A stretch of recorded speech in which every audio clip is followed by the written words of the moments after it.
everybody? It's your boy Day of Man United Talks, and welcome to the Manchester United versus Bournemouth preview. I'm excited because this is a chance for us to just get back to winning ways and forget about what happened. But sad to say, although I did just say that, we have to talk about what happened. But before I do get there, if you do enjoy this video, drop a like and subscribe. You should just drop a like and subscribe right now because you're a good person. I believe wholeheartedly in your heart you are so nice that you would drop a subscription. Or maybe you're not. You know? That would be nice. Thank you. Anyway, let's get on to important things, alright? Or sad things, I should say. Anyway, Sunday. Terrible performance. That's just the two. If it was the two-word summary I had to put, it would be terrible performance. Our best players were our subs. Apart from Lingard, who I thought did pretty decent. I thought Lindelof and Mata did quite well. I thought Zlatan was brought on too late to kind of get a feel for the game and actually do something, in my opinion. But yeah, Lindelof and Mata. Lindelof played a good pass, a really good pass into the channel when he came on, and he did quite well. You know, I thought he would play, seeing as he locked down Alexis Sanchez when he played Arsenal at the Emirates. But it seemed like Mourinho just had his cojones tucked so far away that he forgot how to play attacking football. Like, I can't be asked. I really can't be asked. I'm really pissed. But yeah, as for those lot, they did well. And obviously Romelu Lukaku had a terrible performance. It just wasn't a good day for him. He contributed to both goals. The first goal, I kind of give him the benefit of the doubt because he didn't see it coming and it just hit off his chest. You can't do much about that, to be honest. You're going up for a header, someone jumps higher than you, and then they miss the ball and it hits you in the chest. What can you do about it? You just take it, really. And then he had a chance that he really should have tied up the game. People saying Ederson was amazing. Let's be honest, Lukaku was terrible. That's just the simple piss of it. Like, he kicked the ball straight at the goalkeeper, and then Mata did the same thing right after. And you're telling me that's the best double save you've ever seen all season and all this? Shut up, Jesus, man. Anyway, yeah, just wasn't good for Lukaku. You know, that's one of the ones you just leave behind you. It's gonna be hard because it was the biggest game of the season in terms of the league in general and for us. So that's the toughest one for him to take, I think. And didn't he miss a... No, Martial missed a penalty earlier in the season. Anyway, moving on. I feel like Lukaku is a bit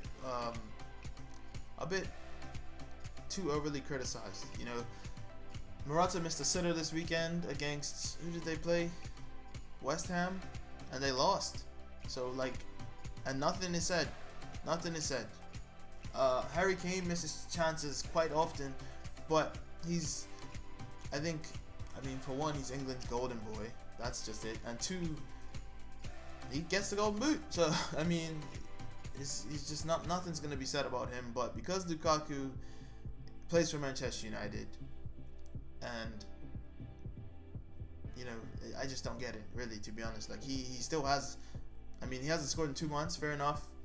But it's not like he's been playing terrible. Like, let's be honest here. Anyway, last but not least, as for our attacking problems, I think Rashford wasn't good enough. I think our whole attack, like, Martial wasn't good enough, but he played on the right for some godforsaken reason. Rashford usually moves around and makes space for people, you know, gets in the mix and is there to support Lukaku, but I saw none of that. Yes, he scored the goal, but to me, that was one of his worst performances as a Man United player. Honestly, I don't know if he's lacking confidence or something, but I was not proud of what he did. And, you know, coming from me, that really doesn't mean anything, and I'm not a professional football player, but this is just my opinion. And the biggest point is, not the biggest point, one of the biggest points I took away from this game is that Michael Oliver is still a pleb. Okay, the man can't call the game from a flipping game of checkers, man. Honestly. And to add to that, he gave Kyle Walker a yellow card in the 3rd minute, but we didn't run at him. We didn't get him sent off. How in the heck does a person, a right back, a defender in general, not get sent off? How do we not? We have the quality to put him on his butt or even make him make a terrible tackle, and somehow he managed 90 minutes. And you see Mourinho's pissed off after the game. You know, he wanted the penalty? I mean, it should have been a penalty. And I might be saying that from a biased point of view, but I've seen those given before. I've seen them not given. So I'm not too fussed that it wasn't given, but I've seen them given.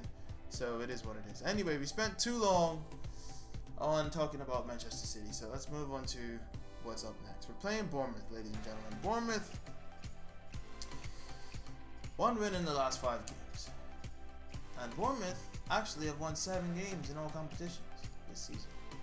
7 games out of a total of, I think, 18, 19 games played. But 3 of those games were in the League Cup. And they've only won 4 in the league. They've drawn 4 and they've lost 8. And they sit in 14th place, which isn't bad for Bournemouth. It could be a lot worse. You know, you could be West Ham or something. But yeah, they're not the Bournemouth that we know and appreciate. I wouldn't say love. The Bournemouth we know and appreciate that play some sort of decent football. They never stop playing bad football, to be honest, but they're just not on it this season. They're not clinical. Their defense is leaky. You know, they don't concede lots of goals, but they don't keep clean sheets that often. They have 4 clean sheets this season in 16 games played, or 15 games played this season. You know, it's just not the same. I don't know what's going on. It's weird. Top scorers for them are Defoe and Wilson, Callum Wilson, with 3 goals apiece. With what's his name, King. I forget his first name. Joshua King is in 3rd with 2 goals. But you know, I don't know what's going on, man. I really like to see when they turn up, because I like Eddie Howe. I mean, who doesn't really like Eddie Howe? If you don't like Eddie Howe, then what is wrong with you? But yeah, to be honest, we should have the beating of these, as we should with most other teams in the league, honestly. But we'll see what happens when they come to Old Trafford. Now, let's get into the lineups and let's talk about some important stuff. So, in goal, I've gone Big Dave, obviously, because why do else? Like, I don't know. At this point, I should just start saying the back 4 and go from there. Anyway, I've gone with Valencia, Lindelof, Smalling, and Shaw. Herrera and Matic sit behind a midfield 3 of Martial, Lingard, and Mata, who sit behind Romelu Lukaku. Now, I want Luke Shaw to play. I think Ashley Young it should just be done over him. His form has run out. He should be dropped. And I like Shaw as a wing back, but I don't think personally we can pull off a back 5 without Pogba in the team, especially with Herrera playing the way he is. So, I don't know if you heard that. That was my stomach.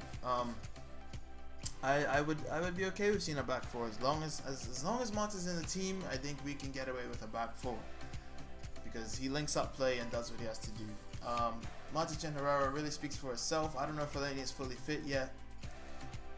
But I know he brings another dimension when Pogba's not in the team, but I want Herrera and Matic to get some sort of cohesion and playtime together so that they can figure out how they work together, because I think that could be a good partnership, but they don't play enough together. And they should just play in the midfield 3 when Pogba's available. I don't understand why that hasn't happened yet. Anyway, like I said, I already said Mata, for the link-up play. Lingard, movement is key, and he brings the best in the team. I don't care what anyone says. I don't care. And he's in form, so why not keep playing him? Martial, I think Rashford needs to sit out. And I think Martial deserves his recent form, apart from the Manchester derby, which is not completely his fault. He was playing on the right side for God knows what reason. Just continue to play him. I think Rashford will accept the fact that he didn't start and he didn't have his best game, but who knows. And as for Lukaku up top, I honestly, should he be dropped? I wouldn't be upset if he was dropped. I wouldn't argue it. And I don't want him to be dropped because I think he's playing terrible, or I just want to see what happens. Literally, just simply for experimental purposes, I want to see what happens when Lukaku is dropped from the starting 11. Whether it be for Zlatan or Rashford even. I wouldn't mind seeing Rashford playing at the number 9.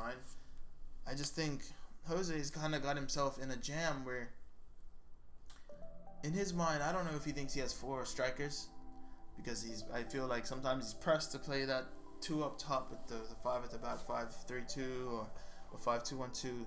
And then sometimes I feel I just don't know what's going on in his head. I really don't know what Jose thinks, and it's just clear as day. Like, I mean, as a manager, and you should have analysts and people who come back to you and give you information. Someone had to have told you, or someone needs to have told him that when you play that 4-2-3-1, you need Mata. It's clear as day. He was starting every game in the beginning of the season, and look what was happening. But no one saw that, you know. Anyway, as for this game, like I said, we should have beaten the Bournemouth, and at this point, we need to smash Bournemouth. I'm not taking anything less than 3-0. Nothing less. Hopefully, Lukaku gets on the score sheet, you know, hopefully. But at this point, a win is a win. But I want to see destruction at Old Trafford. I want to see us absolutely destroy whoever steps foot in Old Trafford, because after what I saw on Sunday, I am so heavily disappointed and hurt. I don't even know how to feel, man. But it is what it is, man. If you enjoyed, drop a like and subscribe. It's been your boy Days. It's been Man United Talks. Thanks for watching, man. And I'll see you guys for a review right after the game. Deuces, bro.